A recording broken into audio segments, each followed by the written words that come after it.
Hello and welcome to my presentation. My name is Astrid Quiroga, and today I want to introduce you to my project, converting a history of rock course into a edX online format. So let's begin. This course is currently available in the undergraduate catalog for UNT 2022 and 2023. You can find it as MUMH 2060 History of Rock.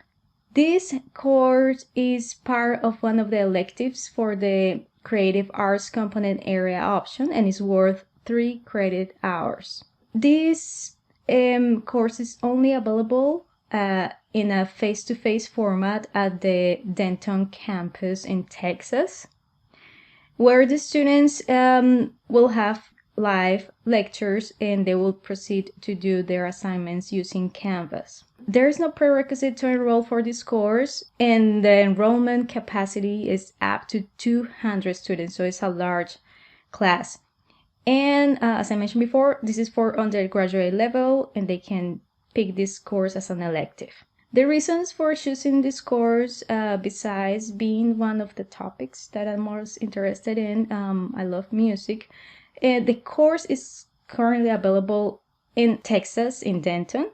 So for those who would like to participate in it and cannot afford the driving back to forth in Texas, or they live out of state, that can be an inconvenience. The course can be of interest of people who love music and historians. Those who cannot afford the cost of higher education can benefit from this transition as well. Some students are interested in the topic, but they are not looking forward to obtain a degree, or they're not seeking to get a bachelor's degree or something like that. And some, because it's demonstrated that with the large capacity the course currently has, like 200 students, if we make this course available online, it has the potential to reach even a larger audience around the world.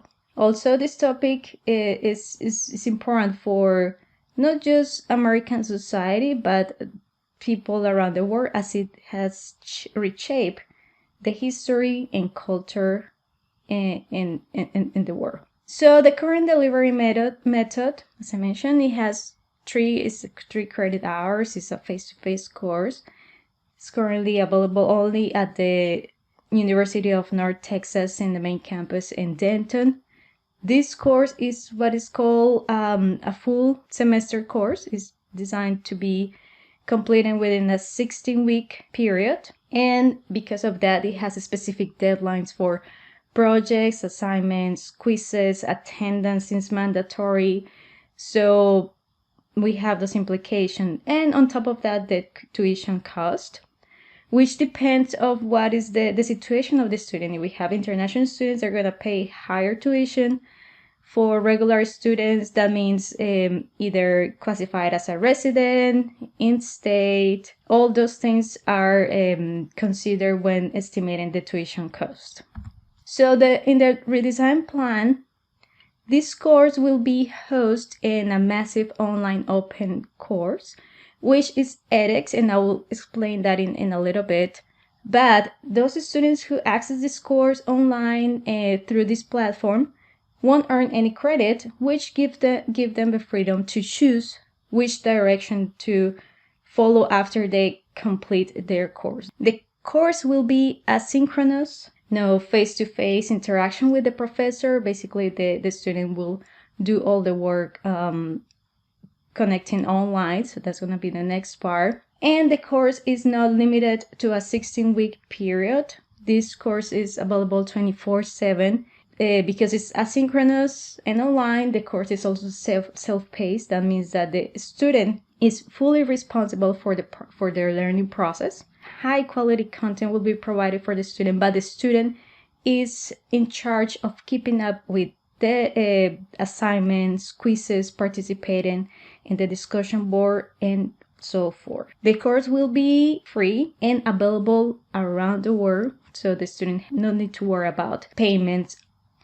Key factors. So for this part, I did some research and I found this Quality Matters module. Quality Matters is a faculty-centered peer review process that certifies a high quality education online. So they propose 8 factors that I would like to integrate into my project, and these are course of review and intro, learning objectives, assessment, instructional materials, learner interaction and engagement, course technology, learner support, and accessibility.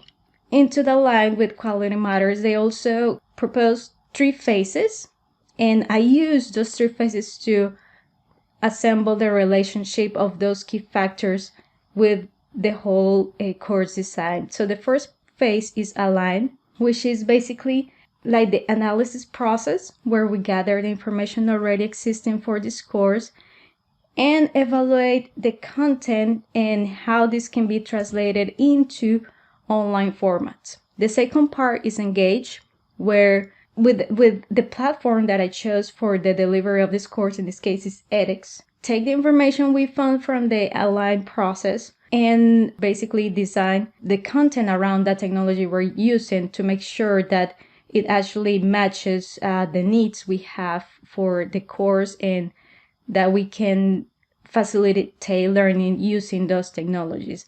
And the third one will be connect.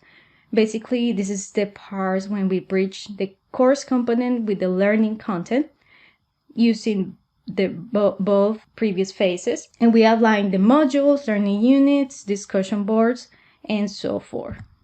The next part is learning goals.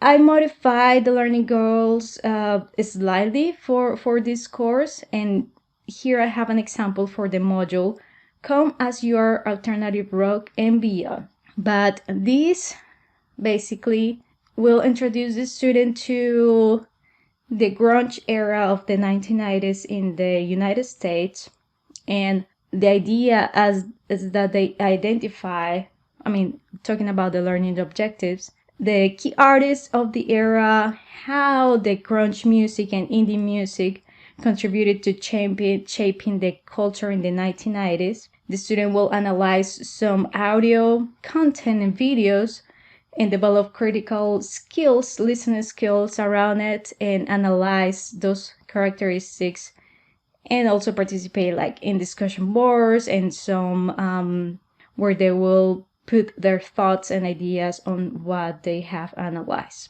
Also, analyze and describe the musical features and define particular grunge or indie songs, and participate in online activities, as I mentioned before, and discussions.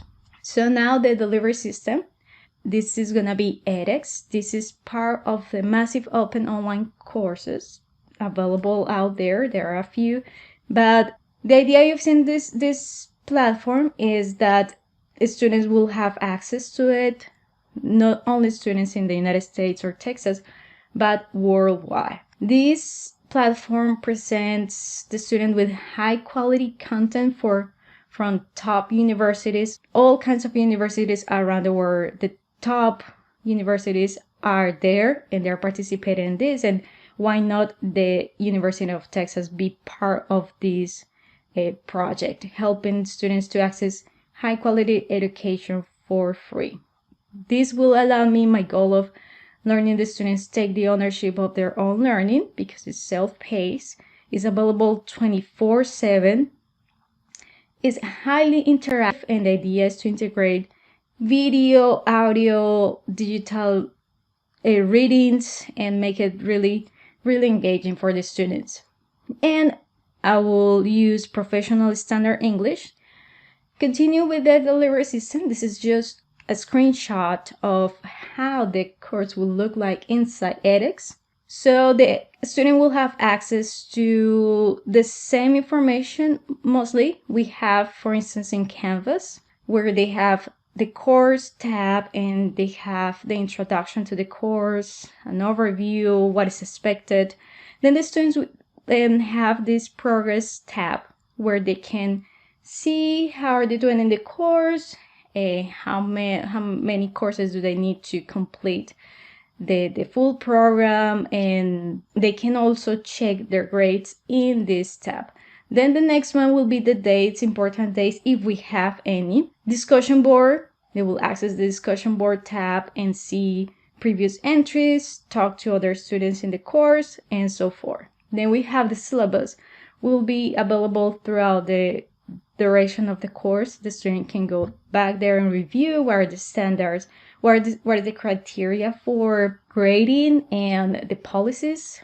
And they can also check related courses to the topic that other universities are providing, and a frequent asked question tab. This is a sample I created for the module Come As You Are, Alternative Rock and Beyond. And once they access their activities, which will be in the course, there's going to be a subsection that says activities.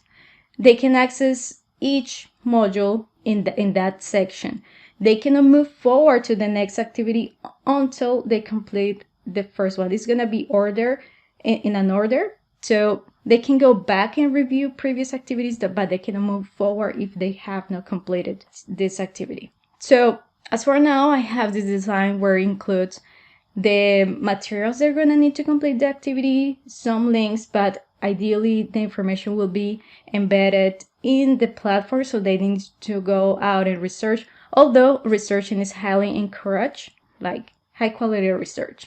And the minimum technical materials they will need: computer, laptop, speakers, access to internet, and so forth.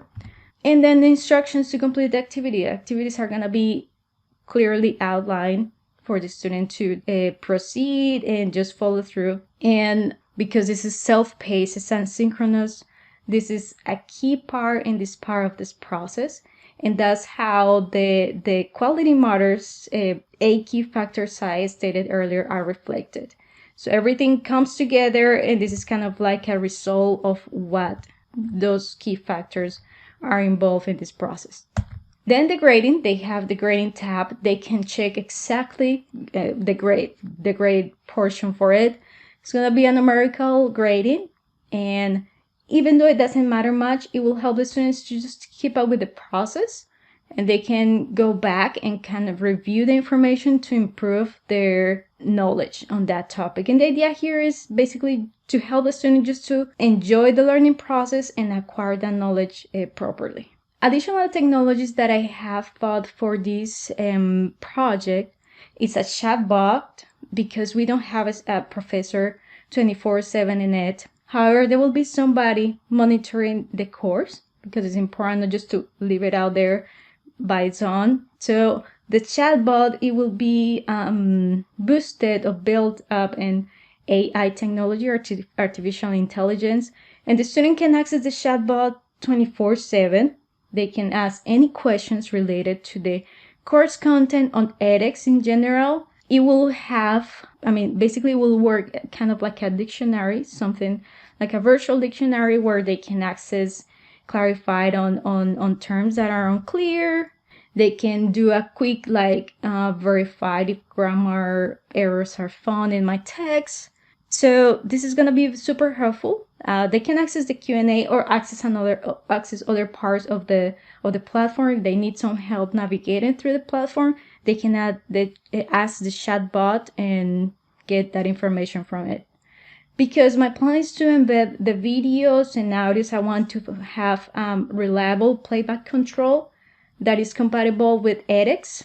And the other part will be digital badges. I want the students to feel rewarded somehow, every time they complete an activity. So once they complete the activity, they obtain a badge. Once they complete a module, they obtain, we summarize the badges and we give one big one. Basically, this is just something to keep the student motivated. It won't have any value outside the course.